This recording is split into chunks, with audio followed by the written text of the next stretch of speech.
할렐루야. 오늘도 귀한 한날을 주신 하나님께 감사드립니다.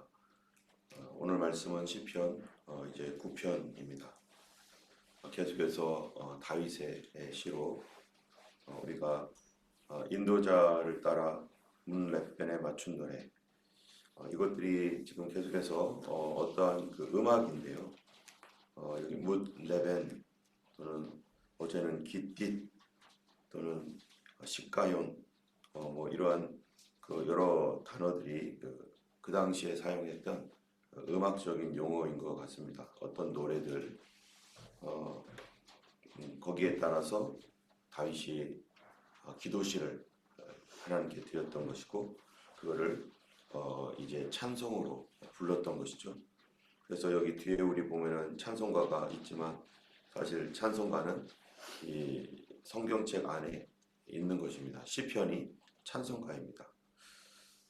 예전에는 찬송가로 시편을 많이 불러서 여기에 있는 물라펜이라고 하는 노래는 오늘날 무슨 노래인지 모르죠.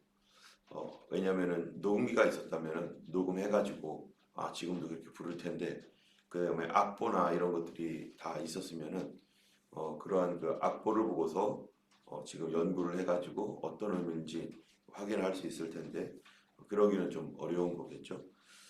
그러나 이러한 그 시편에 있는 그 시들은 찬송으로 많이 불렸었고 중세 시대나 또는 어떤 교단 같은 경우는 이 시편을 가지고 찬송을 만들어서 이것으로 계속해서 찬양하고 그랬었던 것입니다. 오늘 말씀은 이 지혜 시라고도 하고 감사의 시라고도 하는 다윗의 기도입니다. 이런 기도들이 성령님의 인도하심 따라서 그의 곤고와 괴로움 가운데 또 그 모든 것들을 지난 뒤에 하나님의 감동으로 시로서 지어진 것이 바로 이 시편입니다. 우리도 보면은 많은 시들이 오늘날 있죠. 시집 같은 것도 있고 그래서 특별히 옛날에 크리스천 시도 여러 가지 있었는데 그 중에 많이 사람들이 봤던 것이 송명희 시인 해서 그분이 그 뭐죠 이게 뇌성마비인가요? 뇌성마비를 앓고 있으면서 그때 예수님을 만나고 그리고 지은 그런 시들이 우리도 그분의 시를 가지고 찬양을 만들어서 많이 찬양을 불렀습니다. 그 중에 하나가 제목이 나 이런 거 있죠. 나 가진 재물 없으나 나 가진 지식 없으나 나 남에게 있는 건강 있지 아니하느나 나 남이 없는 것 있으니 나 남이 못 본 것을 보았고 나 남이 듣지 못한 음성 들었고 나 남이 받지 못한 사랑 받았고 나 남이 없는 것 모르는 것 깨달았네. 공평하신 하나님이 나 남이 가진 것 나 없으나 공평하신 하나님이 나 남이 없는 것 갖게 하셨네. 여기에서 이러한 그 시들을 보면은 자기가 정말 공평하지 못한 그런 삶을 살아가고 있었던 삶을 보여주죠. 뇌성마비 환자로서 정말 살 수 없고 이 세상 왜 나는 왜 이렇게 불공정하게 살아가고 있는가. 다른 사람들은 다 건강하고 멀쩡하고 정말로 친구들 사귀고 정상적으로 공부하고 그렇게 사는데 왜 나는 내 인생이 이렇게 꼬여가지고 어렸을 때부터 뇌성마비가 되어서 그 의사의 실수로 인해서 뇌가 문제가 생긴 다음에 그렇게 나는 이렇게 살아가야만 되는가라고 하는 이런 억울한 그러한 그 삶 속에서 예수님을 만나고 나니까 그에게 정말로 정상적인 사람이었었으면은 얻을 수 없었던 그런 놀라운 은혜와 사랑을 가짐으로 나 이렇게 사는 것이 오히려 더 감사하고 좋다라고 그가 이렇게 고백하고 정말로 미국에서 수술할 수 있도록 해주겠다고 했던 그런 제안도 거절하고 나는 그냥 이렇게 내 인생을 하나님 앞에서 살아가는 것을 나는 기뻐한다 해가지고 그 수술하는 것도 거절했다는 얘기도 들었는데요. 어쨌든 이러한 이 고민과 자기의 인생 속에서 만난 하나님 그리고 인생 속에서 고통 가운데서 하나님을 고백하고 하나님을 찬양하는 것 그것이 바로 이 시편이고 이 다윗도 성령의 감동으로 자기가 여러 가지 어려움을 통과한 뒤에 또 미래를 바라보면서 성령의 감동으로 기록된 것, 그것이 바로 이 시편입니다. 오늘 그 9편에서는 내가 전심으로 여호와께 감사하며 모든 기이한 일들을 전하리이다 하면서 보통 다른 시편들도 보면은 탄식을 하면서 이렇게 시작하지만 또 여기에 시도 감사하면서 시작을 합니다. 하나님께 감사하는 이유, 그 이유가 뭐냐면은 모든 기이한 일들을 자기가 체험했기 때문입니다.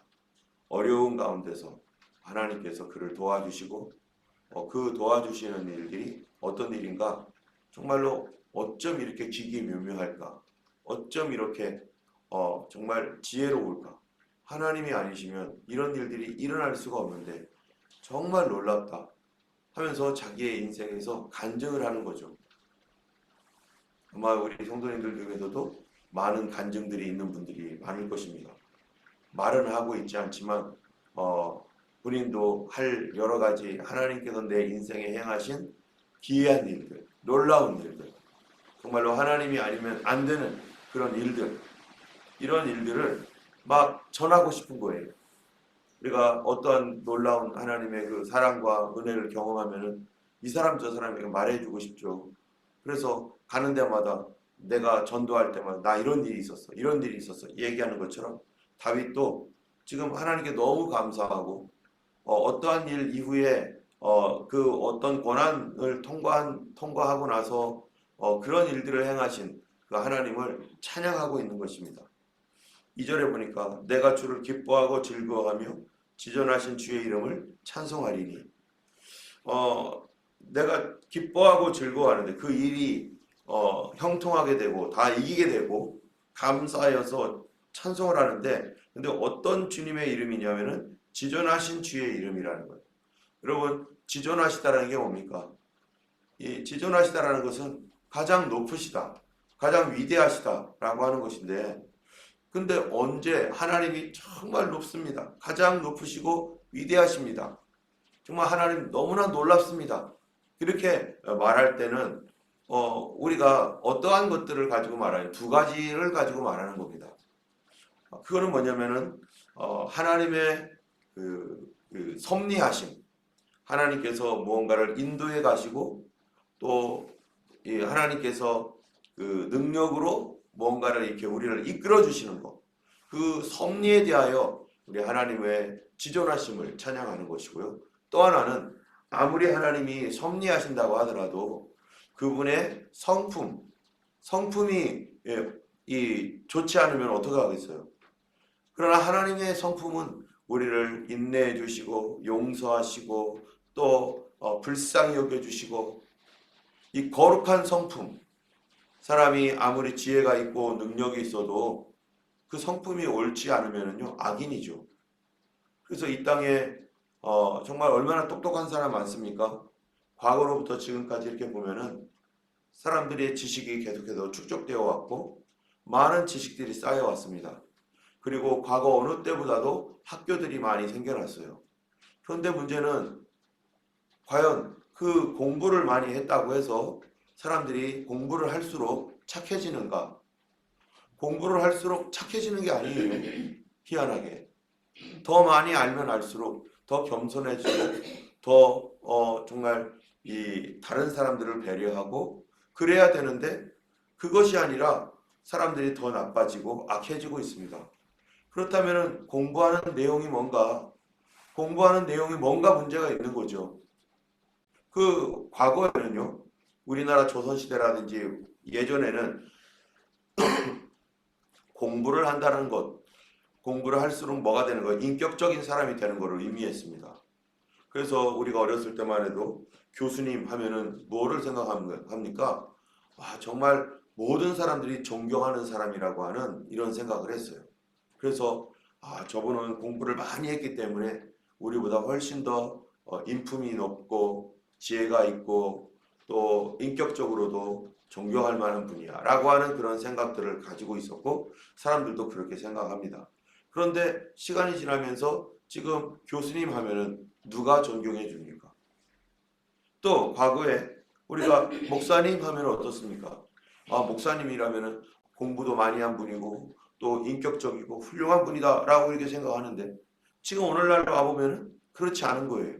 그러면 도대체 뭐가 문제인가? 바로 공부하는 내용이 문제 있습니다. 어떤 공부를 하느냐. 과거에 이 우리나라뿐만 아니라 전 세계적으로 마찬가지지만은 과학 문명이 발달하기 이전에 어떠한 시대에는 초월적인 그 하나님에 관한 또는 하나님을 모르는 사람들도 뭔가 신이 계시다라고 하는 어떤 이런 것 때문에 도덕적인 어떠한 이런 부분들에 대해서 많이 생각을 했습니다.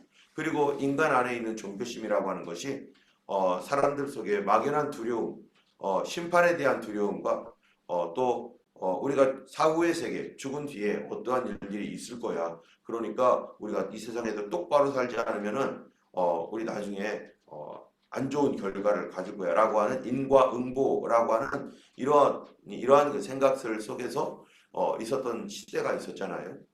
그럴 때는 과학 문명이 발달하지 않았기 때문에 어떤 하늘에서 일어나는 일들이나 땅에서 일어나는 일들, 기이한 일들을 보면은 초자연적인 일들이라고 생각하면서 하나님께서 이런 일들을 우리에게 경고하고 있고 그렇다라고 생각하는 거죠. 그래서 사람들 마음속에 그런 종교심이 비만 엄청나게 내려도 또는 가뭄이 일어나면은 뭐합니까? 우리나라 같은 경우에 이 임금이 내가 부덕해서 그렇다. 내가 덕스럽지 못해서 이 세상이 이렇게 되었다.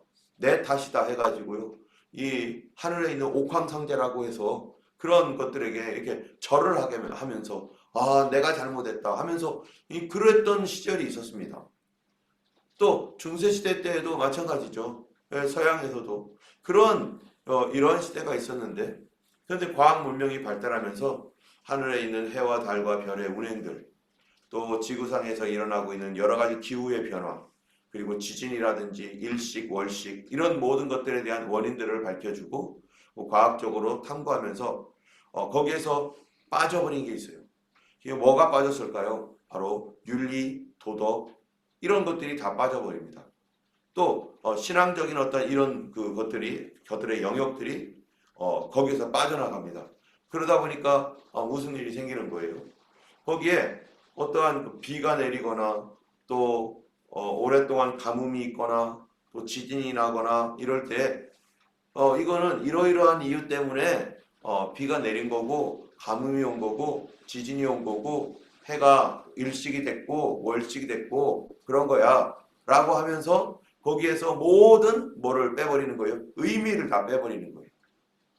만약에 정말로 이 세상이 그냥 어떠한 인과율에 의하여 움직이는 세상이라면 거기에 어떤 의미가 없는 세상이라면 그런 과학적인 얘기가 맞겠죠. 그러나 우리가 근본적으로 알게 되는 것은 뭐냐면은 이 엄청난 세상이 하나님이 창조하셨다는 것입니다.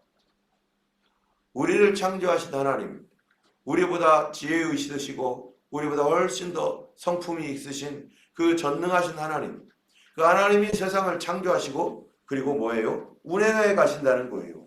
어제도 우리가 시편 8편에서 봤던 것처럼 여호와 우리 주여 주의 이름이 온 땅에 어찌 그리 아름다운지요.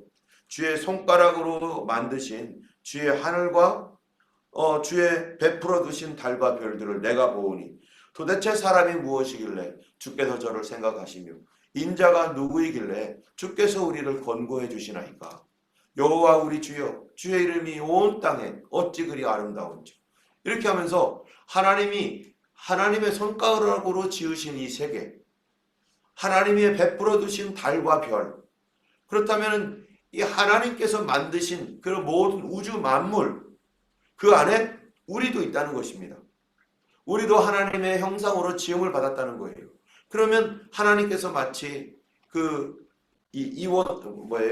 이 20년처럼 세상을 태엽을 감아가지고 쫙 감아가지고 딱 갖다 놓고 그냥 멀리서 지켜보시는 하나님이 아니고 그런 하나님 또는 세상이 하나님이 없는 그런 세상이 아니라 분명히 이 땅을 만드시고 목적과 방향과 이유를 가지고 이 땅을 창조하신 하나님, 우리 개개인의 한 사람 한 사람의 인생에 그분이 인도해 주셔서 우리를 거룩하고 깨끗하게 또 이 땅에서 하나님의 자녀로 살아가고 하나님 나라에 들어갈 수 있는 하나님 백성으로 인도하시도록 살아가도록 인도해 주시는 하나님, 이 땅이 죄와 악으로 덮여갈지라도 이 세상을 계속해서 섭리하시고 보존하시고 하나님이 지켜주셔서 주님의 날까지 계속해서 이끌어 가시는 하나님, 그런 하나님이 계시다는 것을 사람들은 뭐 하는 거예요? 과학시대에 일부러 잊어버리고 다 빼버립니다.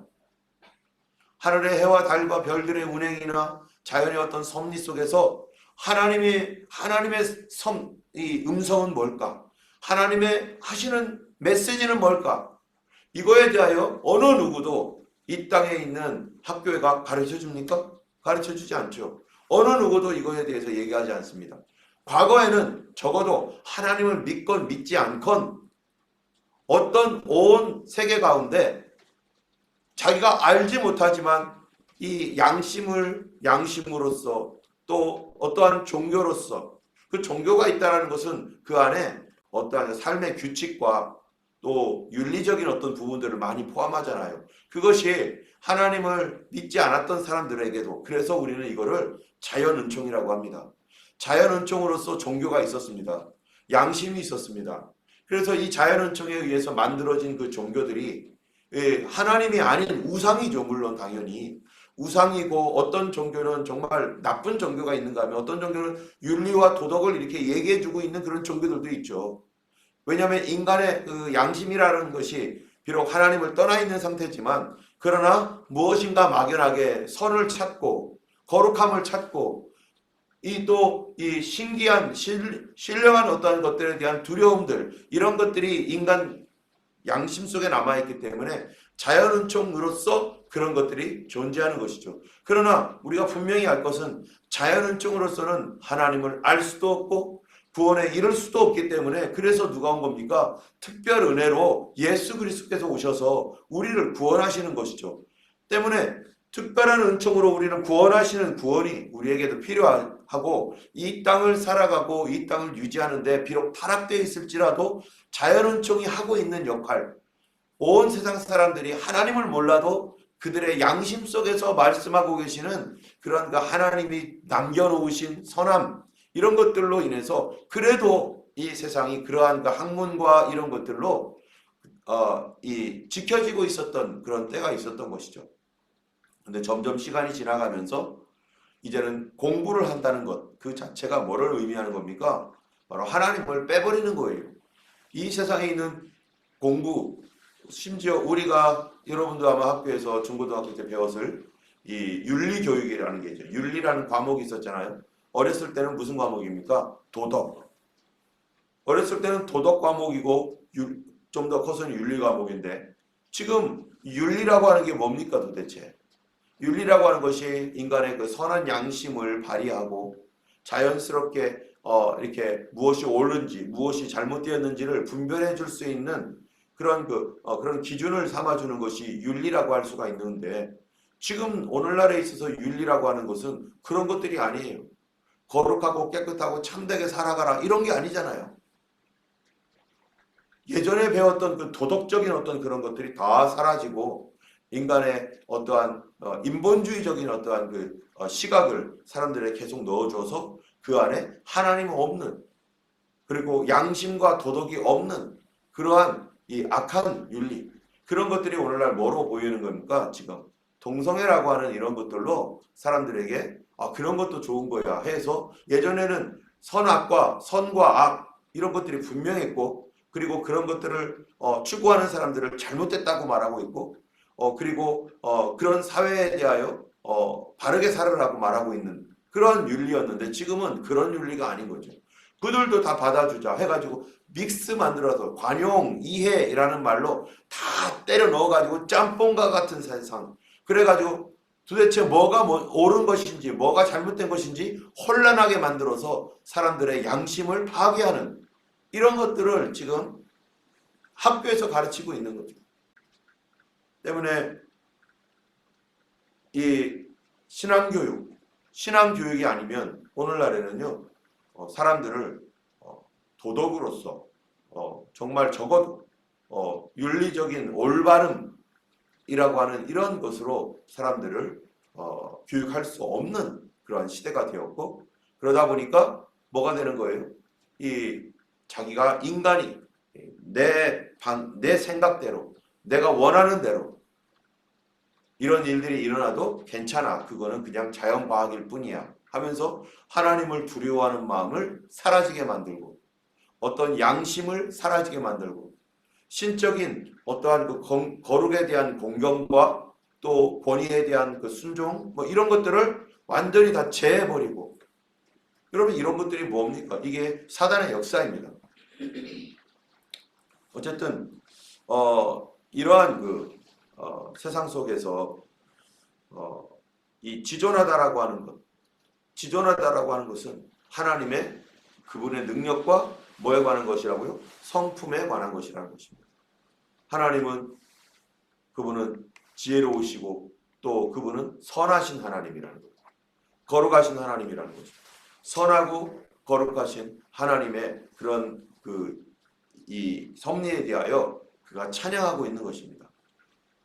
우리가 늘 이렇게 참, 저도 예수님을 믿은 다음에 또 목회를 하면서 알게 된 것들, 그런 것들은 정말 하나님의 선하심과 지혜로우심, 그 지혜가 사람을 살리고 사람을 건져주시는 지혜로우심, 사람을 하나 되게 하고 서로 용서하게 하고 서로 배려하며 이해하고 하는 그러한 지혜, 그러한 하나님의 성품들을 많이 발견하게 됩니다. 때문에 우리가 어떤 사람들에 대하여 말을 하거나 그 사람들에 대한 잘못에 대하여 이렇게 지적을 하고 막 서로 몇 사람끼리 모여서 아우 저 사람 왜 저래, 사실인 정말 그런 사람임에도 불구하고 그런 얘기를 하고 나면은 마음에 뭐가 오는 거예요? 찝찝한 거예요. 아, 내가 예수 믿는 사람으로서 왜 이런 말을 하고 다닐까? 내가 왜 이렇게 얘기했을까? 라고 하는 후회감이나 이런 것들. 정말 나쁜 사람인데도 불구하고 그 사람을 비난하고 그 사람에 대해서 좋지 않게 다른 사람에게 막 전하고 하는 것들을 하면 그 마음 가운데 내 양심이 그게 하나님의 성품이냐? 라고 물어보는 거잖아요. 하나님이라면 그렇게 하냐? 예수님은 그렇게 하시겠냐? 너는 왜 그렇게 하느냐? 라고 하는 이러한 그 성령의 이 감동. 왜냐하면 예수님은 이 죄인을 위하여 십자가에 달려 죽으신 하나님이시란 말이죠. 예수님은 바나바다 현장에서 붙잡힌 여인을 정죄하지 아니하시고 그를 용서하셔서 살려주시고 다시 생활할 수 있도록, 그래서 그 여인의 그 일들을 사람들에게 막 알리면서 막 이 여자 매장해야 돼, 이런 사람들이 이 땅에 있으면 안 돼 하면서 매장시키는 게 아니라 예수님도 나도 너를 정죄하지 않는다, 나도 얘기하지 않겠다, 그리고 너 가서 다시는 죄 짓지 말고 이제 올바르게 살아라 하면서 예수님께서 이렇게 돌려보내 주시잖아요. 죽을 수밖에 없는 사람도 살려주시는 예수님, 그게 바로 하나님의 성품인데, 우리가 살아가면서 정말로 그 성령께서 그 성품으로 우리 안에 함께 하셔서 우리로 하여금 이 땅을 비춰주는 빛으로 우리를 부르셨단 말이죠. 그러한 그 지존하심이라는 것은 뭐냐면은 바로 하나님의 지혜와 하나님의 거룩한 성품, 그분이 하시는 일들이 우리를 무너뜨리는 게 아니라 세워놓으시는 하나님, 불쌍히 여겨주셔서 다시 시작하게 하시는 하나님.